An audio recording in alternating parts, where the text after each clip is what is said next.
All right, Krystal, what's on your radar? Well, today, former Ukraine Ambassador Marie Yovanovitch will testify as part of the public phase of the Democrats' impeachment inquiry. Wednesday, we, of course, heard from State Department official George Kent and Ambassador William Taylor. Other than our rising live coverage, of course, the most exciting part of Wednesday's hearing came after the fact when Democrats online argued about whether you were allowed to state the very obvious fact that the hearings were incredibly boring. NBC's Jonathan Allen, in particular, got dragged for this news analysis piece stating that, quote, the first two witnesses called Wednesday testified to Trump's scheme, but lacked the pizzazz necessary to capture public attention. How dare he be honest about the fact that the Democrats' attempt to create a dramatic Watergate-esque moment collapsed into a ponderous recitation of bureaucratic infighting. Remember, the whole point of these hearings is supposed to be to change public opinion. They've been explicit that their strategy is to dramatize and bring to life the allegations against President Trump in a way that lands with regular folks, in the way that John Dean's cancer on the presidency resonated. This was supposed to be the moment when the tables started to turn and Republicans came to their senses and decided, facing overwhelming public pressure, that they did, in fact, want to remove Trump from office. The fact that nothing remotely resembling that occurred or is likely to occur is not meaningless optics. It actually speaks to the core reason why they are going through all of this. I mean, think about this. The Washington Post is currently selling an illustrated graphic novel version of the Mueller report based on the deeply held belief that if Trump's Russia and Ukraine exploits could just be dumbed down enough for the poor, stupid public, then finally everyone would share in the outrage over Ukrainian military aid that pours forth from cable news every day. Meanwhile, Nancy Pelosi must be delighted that a trial in the Senate will take Bernie and Warren off the campaign trail for 6 to 8 weeks, since we all know what she thinks of their politics. In an attempt to jazz up the interminable inquiry, she held a press conference yesterday in which she accused the president of bribery. Take a listen. You talked about bribery a second ago. That's a very serious charge. What makes this a case of bribery? Quid pro quo, bribery. Bribery, and that is in the Constitution attached to the impeachment proceedings. So what was the bribe here? The bribe is to grant or withhold military assistance in return for a public statement of a fake investigation into the elections. That's bribery. So in spite of upping the rhetorical ante, even Democrats are conceding that these hearings are not going to move the public one bit. Congressman Jim Himes explained to CNN that, quote, abuse of power is not necessarily a concept that most Americans run around thinking about. The point is we're all working to try to make a fairly unusual concept to most Americans, abuse of power, understandable. Actually, Congressman, the American people have zero trouble understanding abuse of power. Why do you think that they've rejected the bipartisan soft corruption consensus so thoroughly? No. What all of this pizzazz analysis misses is the real reason why most Americans are unmoved by Russiagate and now Ukrainegate.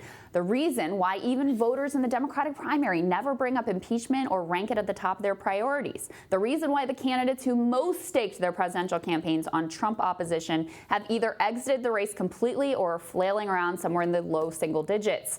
It's not because voters are too dumb or not paying attention or racist or haven't watched enough Rachel Maddow. It's not because Nancy Pelosi hasn't said bribery enough or because George Kent wore a bow tie. Let's be honest. The reason that no one cares what Democrats have to say about corruption is because Democrats have zero moral authority.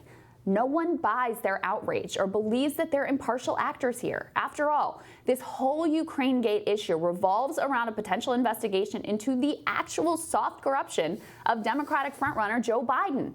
Just this week, think about this. Democratic elites pushed Deval Patrick into the presidential race. He's a guy who parlayed his position at the DOJ, helping to settle a massive racial discrimination settlement with Texaco, into a high-paying and prestigious job at Texaco.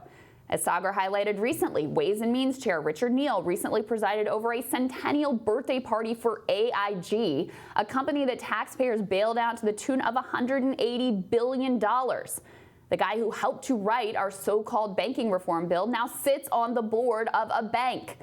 More broadly, these are the people who worked in concert with Republicans to ship jobs overseas, deregulate banks, crush unions, and allow corporate monopolies to gain control over nearly every aspect of our lives, only to be rewarded with cushy jobs, gala celebrations, and a permanent ticket into the ruling elite. Americans aren't impressed that Trump's behavior is so radically different than, say, Hillary Clinton's conduct at the State Department while her family foundation was sucking up massive overseas cash. And they certainly don't trust the Democratic establishment to be the arbiters of moral behavior and good government, not when they still can't even bring themselves to acknowledge that Hunter Biden cashing in on Daddy's name is hardly a noble act. Remember this? I also do want to get your take, though. The underlying problem here was, of course, Hunter Biden receiving $50,000 a month from a Ukrainian energy company. Do you think that that is evidence of corrupt behavior? No, people sit on boards and they get monetary payments. And what the evidence actually shows is that Ukrainians looked into this, terminated the investigation, found nothing there. So this is just made up, which also is very troubling because you have the American president essentially asking the Ukrainians to manufacture dirt on a political opponent because there really was no evidence of corruption. See, people sit on boards and they get monetary payments. Allow me to save you the suspense here. The American people understand plenty. It's the Democratic leadership that's a little slow on the uptake. Democrats want America to care deeply about these particular presidential norms and guardrails in the rule of law. But when we look around and we see that the people who destroyed the economy were never held accountable, and in fact are richer than ever, when we see how our elite institutions bent all the rules to protect Harvey Weinstein and Jeffrey Epstein, when we see Hunter Biden on a crack bench whilst making $50K per month on a corporate board, and meanwhile young black and brown men are locked in prison for life for the same offense under rules that Hunter's own daddy created, it makes all the moralizing about how no one's above the law ring just a little hollow. Perhaps if I put it in graphic novel form, it will be understandable enough for the Democratic establishment to finally get it.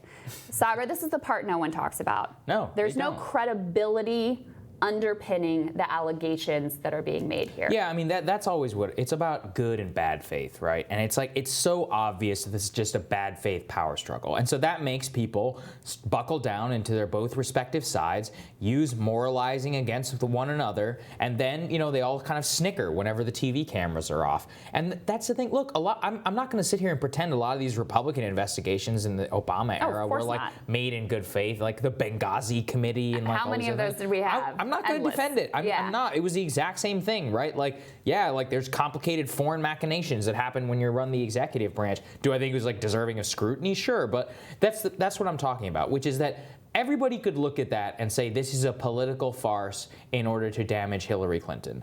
Everybody can look at this and say this is a political farce in order to try and politically damage the president. And so when you look at that and you lack your total moral authority, as you say, then people just are like, okay, it's a power struggle, and I'm going to back my side. And they have to. And you know what? Yeah. I'm down for the power struggle. Sure, right, I wish Democrats just would be say more blatant about the Right. power struggle, but the thing is that this is a power struggle that we know how it's going to end. Right. It is That's why not it's stupid. Right. going to hurt Donald Trump. It is only going to hurt Democrats. Specifically, Bernie Sanders and Elizabeth Warren are going to be taken off the campaign trail.